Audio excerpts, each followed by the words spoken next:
So my name is Dennis Langlois, and I guess my occupation would be considered beekeeper, but I also rescue bees, so I save bees. That's my title. I save bees.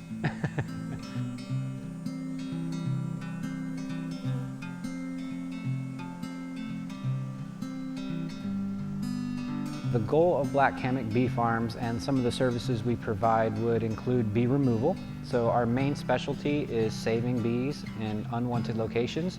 So when bees move into someone's home or a tree in their backyard or under their shed, we rescue and relocate those bees as opposed to pest control, having to kill them.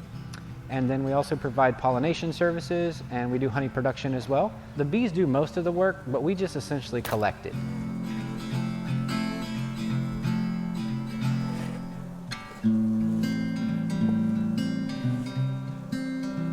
When bees are out and about, they're shopping for resources. So sometimes they're out collecting pollen, which is their food source, and other times they're out collecting nectar, which is their fuel source.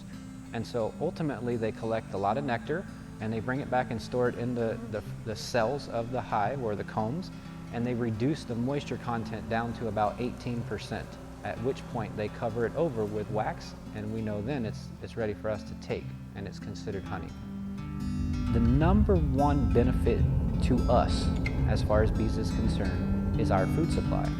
So as a result of pollination, they help us supply approximately 1/3 to even 1/2 of our food. I'm going to take you to the rescue yard first, so just so you guys can see what a colony looks like when it's going through the rehabilitation process, and then I'll take you into the backyard where there's some full-size colonies so you can see what a full-size colony looks like.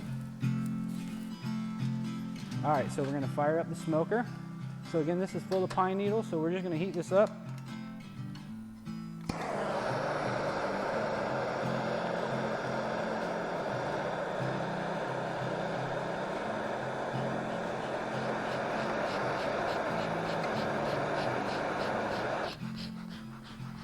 So what we're looking for is that real thick, dark smoke like that. Yeah. All right. Who do we want to check out?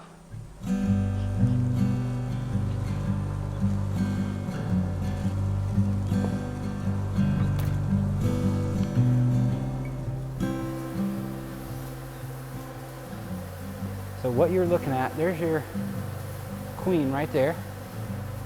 See her? See how much larger she is? That is the queen.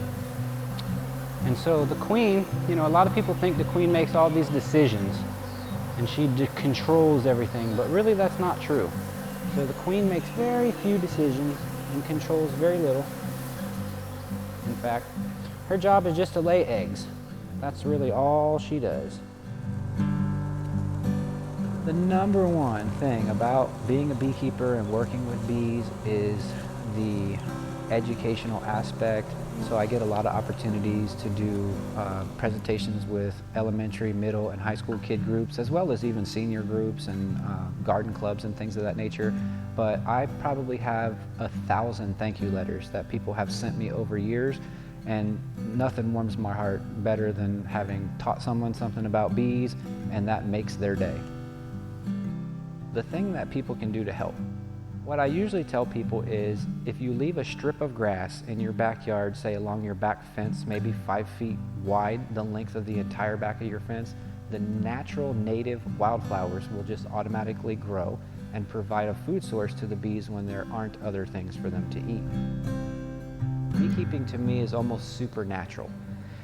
It reminds me on a daily basis that I have a unique opportunity to do something that is different than, you know, the sort of cookie cutter thing that I thought I was supposed to be doing before.